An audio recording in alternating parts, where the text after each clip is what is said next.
I'm Gabriel Morency for Sports Interaction.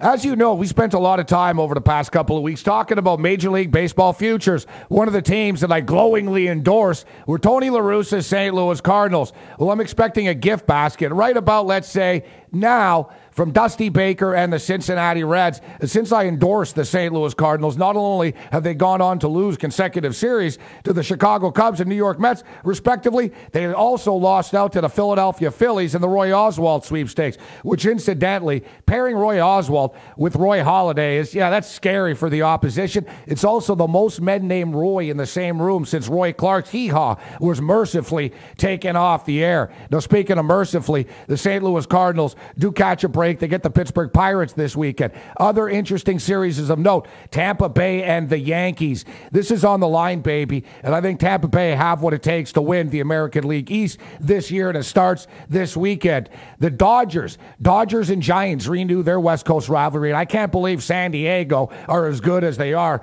but we've got to deal with it, get used to it. And the Los Angeles Dodgers and San Francisco Giants both need W's, and they need W's now. That's the Sunday night game of the week. Now, speaking of desperate clubs, how about the Edmonton Eskimos? As somebody's getting Donald Trump, somebody's getting fired if the Edmonton Eskimos don't beat the BC Lions, who incidentally already beat the Edmonton Eskimos in week 1. It should be an interesting football game, which I really don't have a strong feel for. After watching how poorly Edmonton tackled last week, I really don't know what to expect. Things aren't much better for the BC Lions. They come into this game with Travis Lulay as the starting quarterback once again. And while the kid from Montana State looked good last week, not good enough to get a win on the road, he's in tough. I think the most interesting game and most entertaining game of the week this week in the CFL will be the Stephen Giles-led Winnipeg Blue Bombers against the Calgary Stampeders. Now, I know the total is high, in the 57 range right now, but there's going to be more scoring in this football game than there is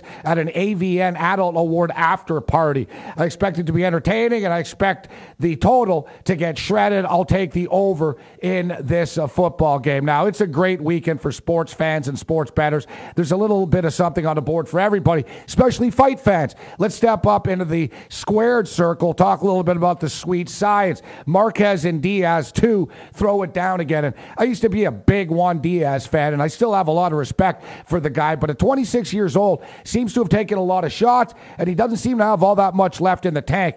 Well, Marquez is just a beast and a machine, and he was humbled by Mayweather, but hey, who isn't? I'd love to take Diaz in the plus 200 range, but there's just not enough value with Diaz, so it'll be Marquez or pass. Now let's step up into the octagon as the John Jones Express hits San Diego, California. After ticket sales were slow in Salt Lake City, they moved this card to San Diego. Now, no kidding, the ticket sales were slow in Salt Lake City. It's hard enough to get out of the house if you're married. Hey, honey, I'm going to the UFC tonight. Imagine having like 13 wives. Hey, honey, I'm going to the fights tonight. Hey, baby, I'm going to the fights tonight. Or even worse, what do you have to bring all 13 wives to the fight with you? It's going to cost you like $18,000 for tickets. But that's another story. You can get some of that money back by laying it down on John Jones. There's a better chance that the Seattle Mariners are going to win the World Series than Matyshenko beating John Jones this weekend. The price is high, but you can mix it up with some parlays. I'm going to be mixing up John Bones Jones, and he should be called the Mauler. Just because it rhymes doesn't mean has to be your nickname, right? But hey, it is what it is. I'll take the Mauler Jones to destroy Matyshenko, and I'll mix it up in a parlay with Mark Munoz. I'll go with the guy's wrestling skills against Okami. Tyson Griffin should get it done as well against Gomi, even though the number is high. It's also worthy of putting into a parlay. Now, let's wrap things up on the political spectrum. Now, I'm not Wolf Blitzer, but I've watched CNN enough to know that the Democrats are in big trouble. Take a look at the specials page under politics, and the Republicans are actually plus money to get the House. Now, listen, I'm not the biggest Republican flag waver here, but that has nothing to do with it. I am a fan of winning bets, and I'll tell you what, I'll take the dog/elephants and lay it down on the Republicans to cash the House, to cash the Senate, to cash the representatives, and all that other stuff in between. See, I told you, I've watched Wolf Blitzer before. I'm Gabriel Morency for Sports Interaction. May the winners be yours.